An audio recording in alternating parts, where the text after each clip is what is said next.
some news today that 96-year-old Elsie died earlier this week in a care home.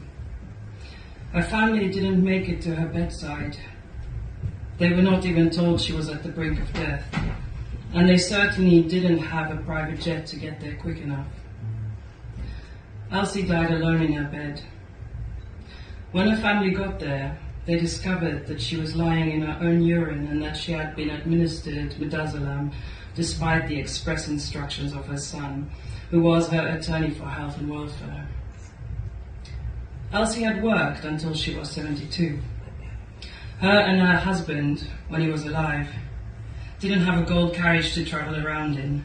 They didn't even have a fancy car. They couldn't afford it. When Elsie's husband died 10 years ago, she lived on her state pension and a small private pension from her husband.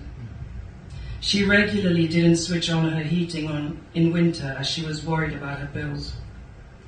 She was generous to a fault to her community and regularly cooked and baked for her neighbors. She often gave her help for free to organizations to assist the homeless and who she considered less fortunate than herself. Her family have told me that she had an open house when they were younger, taking in friends and making sure they were well fed, even though things were extremely tight for her and her husband.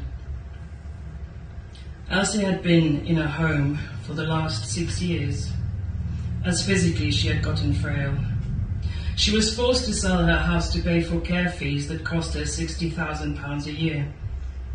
She was devastated, as she knew she would have nothing to leave her 3 children, and in fact almost the totality of what she and her husband had ever worked for had been taken to pay for her care. Had she left anything of any worth, this may well have been charged to inheritance tax anyway, despite Elsie and her husband having paid almost 35% of their lifetime income in taxes, due to how the system is set up. During the last 2.5 years, Elsie's care had included forbidding visits to Elsie and isolating her for her own good. Her family had been unable to see her and she was consistently alone. Consequently, her mental health had declined. She and her family were also constantly pressured about taking an experimental jab. Her attorney refused on her behalf, and she had lost capacity in the last 18 months of her life. Being an astute lady, she had made very clear in the guidance in her LPA that she wanted no more vaccines, as she had suffered from a flu jab years ago. Elsie had never stolen wealth from anyone. She had never displaced people in the name of her empire. She had never watched idly while people suffered in poverty while she lived in comfort. She had never paid for any of her children to settle a legal case about heinous crimes, and she had certainly never mixed with nor invited pedophiles into her home.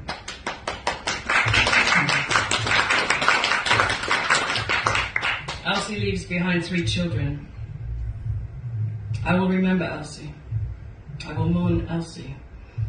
I doubt the rest of the country will, and neither will they be able to cognize that Elsie's story is repeated millions of times over in this country.